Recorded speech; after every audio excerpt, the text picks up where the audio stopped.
Well, I've decided to look around in the stone rubble for a change, just to save my back a bit. And I found something that is, in my opinion, it's very interesting. I think either this is a giant gastropod of some sort, or it's an actual ammonite. As far as I know, the ammonites aren't very well preserved in these type of conditions, but as you can see, this is a piece of a giant shell. I have to carefully consolidate this with some paraloid, and then I'll extract this so I can see what it actually looks like when it's revealed. But it's quite a large find. So either this is some kind of nautiloid, cephalopod of some sort, or it's a well, the biggest gastropod I've ever seen. So it's actually got some cool color left on the shell as well. I'm really excited about this find. It's a, in my opinion, a very rare find, and if it turns out to be an ammonite, it's even rarer. So let's see. Yeah, let's see what this could be. Very nice.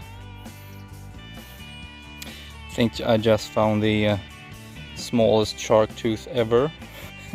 This must be some kind of a record for a tiniest shark tooth in the world or something. Don't know the species. It's very hard. It's so tiny. It's hard to see any features, but it's a complete tooth either way. So of course I'm happy with that. It's hard to display perhaps, but yeah, I'll keep it. Cool. This one is quite fairly large, but, well, large.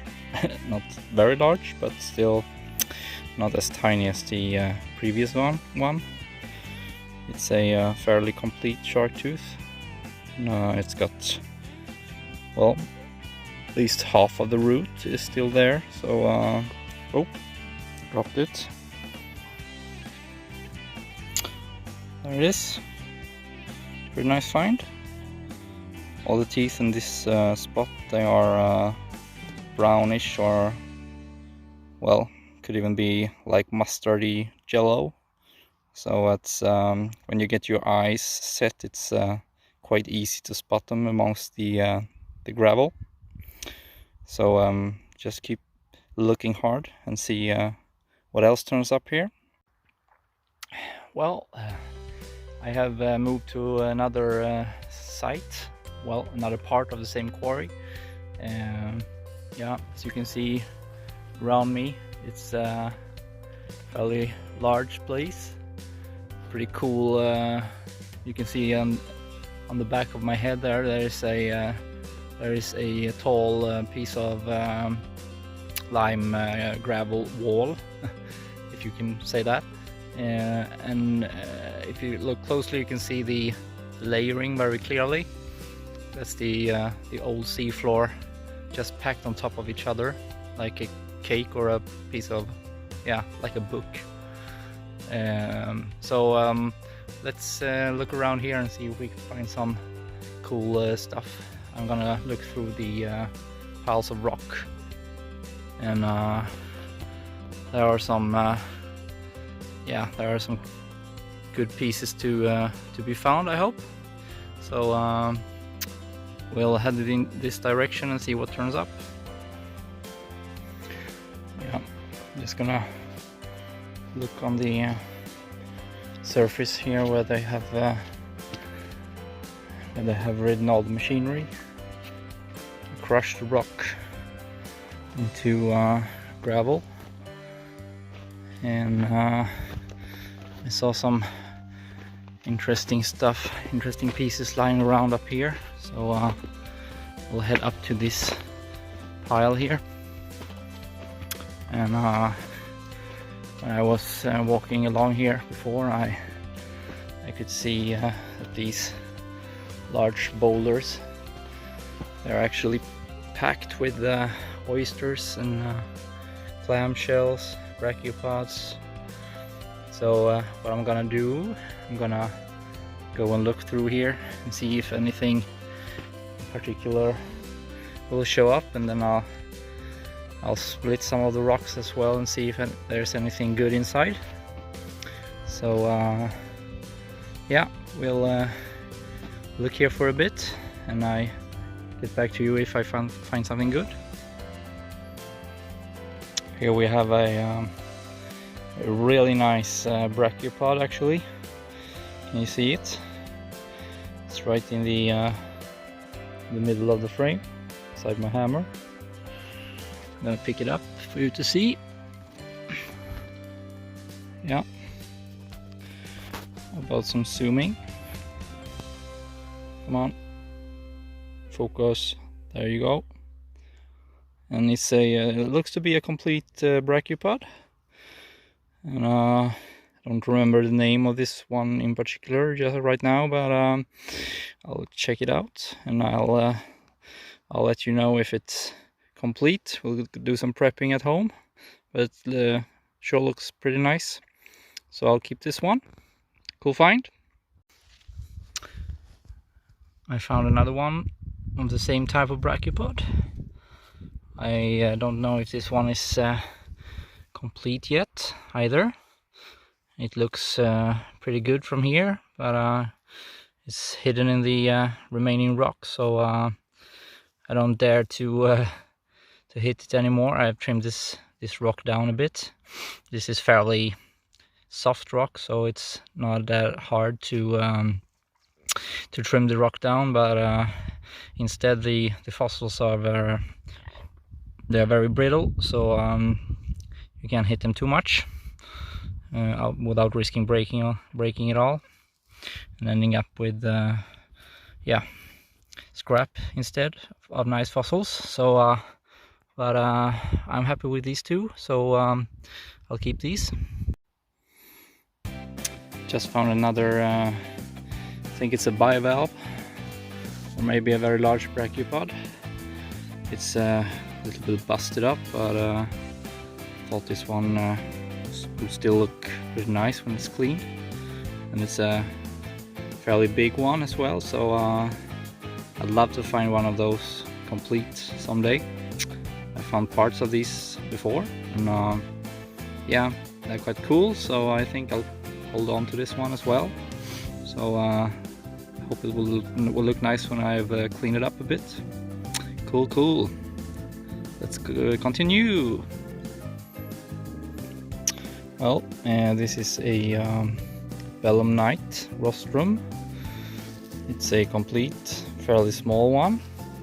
I think it's a well, there are different kinds of species of belemnites, but they are squid-like creatures, and this was in the inner shell of the body of the squid. So you would have the head on this side, the tail on this end.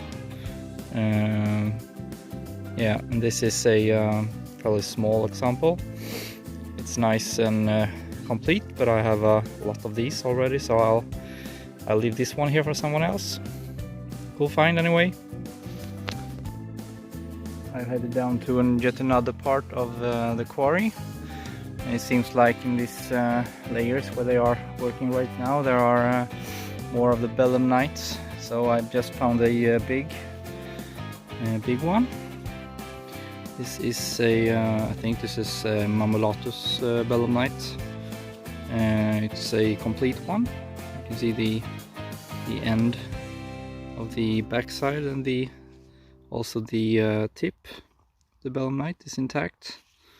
This is a nice and big example, so I'll think I'm gonna keep this one actually, because it's complete, not damaged. Really cool find.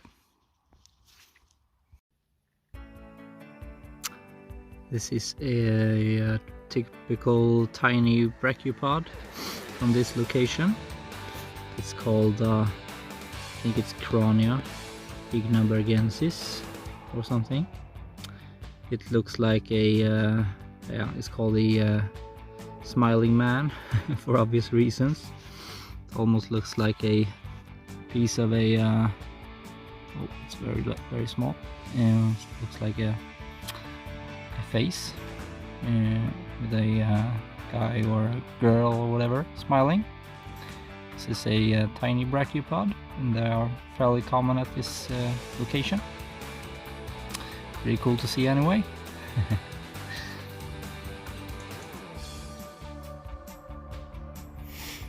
So I found another belemnite. This one is medium size. It's a different species than the other one I showed you before, and it's still in its host rock, so I think this could be a very nice display piece. So I'll just hang on to this one and take it home and prep it out a bit, and I'll show you what it looks like. Hopefully it will be intact, and yeah, should look pretty good. So this is actually gonna be the last find of the day, I think. I'm pretty tired, and my feet hurt as usual. And if you don't have any back problems before getting this hobby, then you will certainly have back problems after a while. I'm sure. But it's worth it. It's fun. It's yeah, you get to get out in nature, experience the history of Earth in person. That's something to yeah, just makes you in awe of the time scales and everything. It's fascinating. Yeah. Yes, it is really fascinating. Or something. I need to work on my English a bit more, I think. Well, I'll guess I'll see you back in the shed when I get home. So for now, bye bye. Well, that was a fun trip, don't you think? Well, we are back in the shed again, and as I promised you, I'll show you the fossils again. I've cleaned them up, I have done some prepping work, and yeah, I think they turned out pretty nice. Yeah, let's get through it. Well, and then we have the reptile teeth that I found. I found this small one, and then I found the heartbreaker of the trip, the really big one here that is broken off at the tip. I believe that both of these are from a saltwater marine crocodile called Aegialosuchus.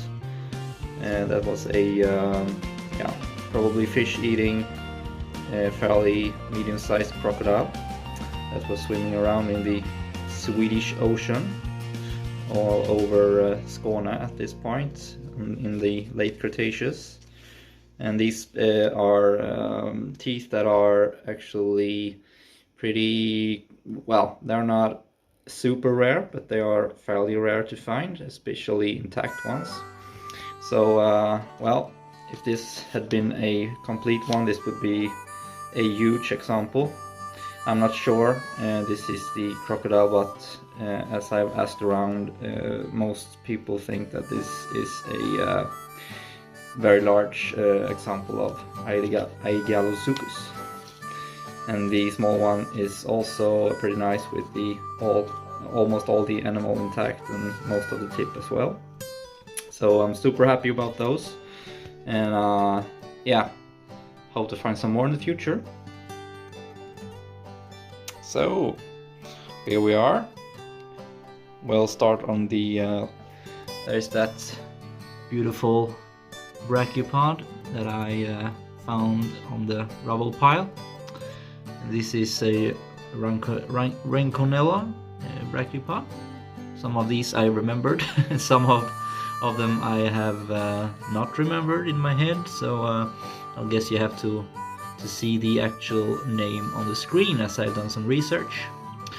But this is a nice example. There are also some oyster shells embedded in this rock. So I've done some prepping and highlighted the brachiopod itself. It was a complete and nice example, so I'm very happy with that one. And then we have the not all complete, but yet still pretty nice big brachiopod. I think this is a brachiopod and not a bivalve. I'll have to check it further. But it's still a nice display piece. Some of it's still intact. It's got some shell loss, but you can see the imprint of the shell and some remains on this side, and then this side is fairly complete.